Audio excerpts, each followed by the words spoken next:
This is an explanation of exercise 2.8, the 1-4-1-6-4-5-7-1 chord progression. If you remember, at the end of the last course, we were talking about at least one alternative that we have for what we think of as a predominant chord, and it was the 2 in this particular case, and we most often did a 2-6 to replace the predominant. Now what we're going to do is we're going to do what we can think of as cadential extensions or dominant extensions, ways that we can lengthen the amount of time that we spend on the dominant, okay? And we're going to do that with what's called the 1-6-4 chord. That 6-4 refers to the inversion. So we are spending our time today in B flat major, at least to start. So that means that this is our 1 chord. And now to find our way to the second inversion, we're going to take it, this is our first inversion, and then here's our second inversion. So that means that the 5th is in our thumb in particular, alrighty? So this is what we would call a 1-6-4. The 5th is in the bass.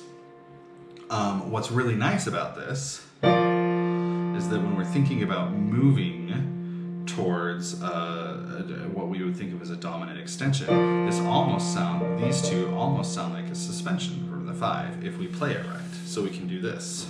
And then here's our 5.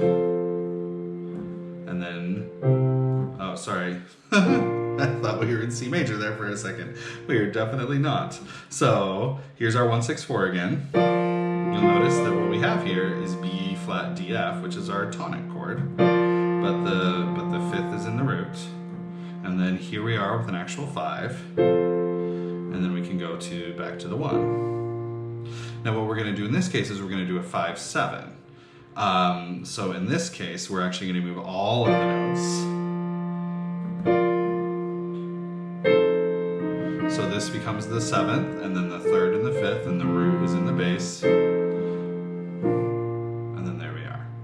Okay? Now, this was just to talk about the cadential extension. The way the chord progression is actually written is similar to that, but I'm going to show you that now. So we're on page 16, looking at exercise 2.8.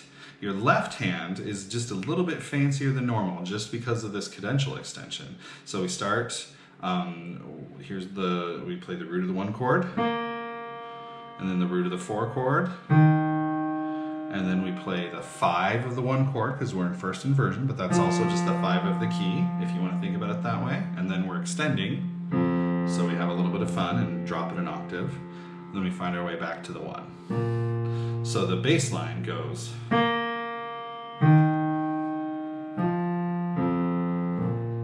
And that's the idea there, all right? The right hand, on the other hand, starts with the 3rd in the soprano, root in the alto, I guess you could say, root with the 3rd finger, and then the 5th with our 1st finger, okay? That's our 1 chord. Fantastic. Now we got to find our 4 chord, which is an E flat major chord. Easy enough, this is going to stay the same. These two are going to move up.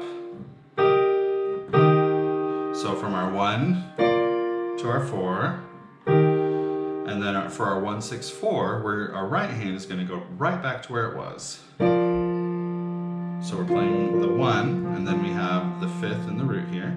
I take advantage of this opportunity to sort of stretch my hand to get ready, and then we're going to play that 5-7. So 7th, 3rd, 5th, root is in the bass, and then back to the 1, this time with the soprano in the right hand. So playing it all together, it looks like this.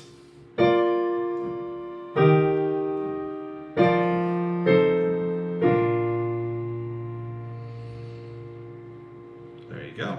Now when we switch this to minor, just so that you can read along with what's on the thing, we're going to switch to where they had, which is to G minor. Now remember, our 1 and our 4 are both going to be minor. That also means our 1-6-4 is going to be minor, and only the 5-7 is going to be altered to be major. Okay, so we have a 1 chord, and then we have our minor 4 chord, and again, same thing. This guy stays, these two move, so we get this. So it looks like this, 1 to 4. the 1-6-4. So we move back to the same one here, and then we have the 5th in our left hand, and then the 5-7. All right, so 7th, major 3rd, 5th. So this is our major 5-7 chord, and then back to a minor 1. So that, putting it all together, looks like this.